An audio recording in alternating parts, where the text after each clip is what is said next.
Hi friends, കഴിഞ്ഞ ദിവസം കരിയാത്തമ്പാറ പോയപ്പോണ്ടായ ഒരു മോശം അനുഭവമാണ് കേട്ടോ ഇന്ന് ഞാൻ നിങ്ങൾക്ക് മുമ്പിൽ ഷെയർ ചെയ്യാൻ പോകുന്നത്. അവിടെ പോയവർക്ക് അറിയാൻ പറ്റും, നമ്മൾ ഈ ഗേറ്റ് കടന്ന് അപ്പുറം പോകണമെങ്കിൽ നമ്മൾ ഇവിടുന്ന് ടിക്കറ്റ് എടുത്തിട്ട് വേണം അകത്തേക്ക് പ്രവേശിക്കാൻ വേണ്ടിയിട്ട്. കൂടാതെ നമുക്ക് വണ്ടി പാർക്ക് ചെയ്യണമെങ്കിൽ ഇവിടെ പേ ചെയ്തിട്ട് വേണം വണ്ടി പാർക്ക് ചെയ്യാൻ. ഇതെല്ലാം കഴിഞ്ഞ് അകത്തേക്ക് കയറിയാൽ നമുക്ക് നല്ല മനോഹരമായ കാഴ്ച തന്നെ ഇവിടെ കാണാൻ പറ്റും. കുന്നുകളും മലകളും നല്ല വ്യൂ ആണ് കേട്ടോ ഇവിടുന്ന്. നമുക്ക് ഒരുപാട് ഫോട്ടോ ഒക്കെ എടുക്കാൻ പറ്റിയ നല്ലൊരു വ്യൂ തന്നെയാണ് ഇവിടെ ഉള്ളത്. പക്ഷേ ഞങ്ങൾ ടിക്കറ്റ് എടുത്ത് അകത്ത് കയറി കുറച്ച് സമയം കഴിഞ്ഞപ്പോഴേക്കും നല്ലൊരു മഴ പെയ്ത്. അപ്പോഴാണ് ഈ ഒരു കാര്യം ഞങ്ങൾ ശ്രദ്ധിച്ചത്. ഇവിടെ മഴ കൊള്ളാതിരിക്കാൻ പറ്റിയ ഒരു സ്ഥലം പോലും എവിടെയും ഇല്ലായിരുന്നു. കുട്ടികളടക്കം മഴ കൊണ്ടിട്ടാണ് ഗേറ്റിൻ്റെ പുറത്തേക്ക് പോയത്.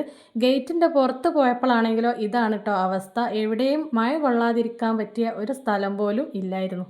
ഈ മഴ കൂടുതലും ബാധിച്ചത് 2 വീലറിൽ വന്നവരെയാണ് കേട്ടോ. അല്ലാതെ കാറുകളിലും മറ്റു വാഹനങ്ങളിലൊക്കെ വന്നവർ വേഗം തന്നെ അവരുടെ വണ്ടിയിൽ കയറിയിട്ട് തിരിച്ച് വീട്ടിലേക്ക് പോയതാണ്. അപ്പോഴാണെങ്കിലോ ഒരുപാട് വണ്ടി വന്നിട്ട് ഇവിടെ ബ്ലോക്ക് ആവുകയും ചെയ്ത്. ഇനി ഇങ്ങനെ പോകാൻ പറ്റാത്തവരാണ് ഇവിടെയുള്ള ഒരു കടയിൽ കയറി ഇരിക്കുന്നതാണ് നിങ്ങളിപ്പോൾ കാണുന്നത്. ഈ ഒരു വീഡിയോ ടൂറിസം വിഭാഗത്തിൽ ആരെങ്കിലും കാണുകയാണെങ്കിൽ ഇതിനൊരു പ്രതിവിധി കണ്ടെത്തുമെന്ന് പ്രതീക്ഷിക്കുന്നു.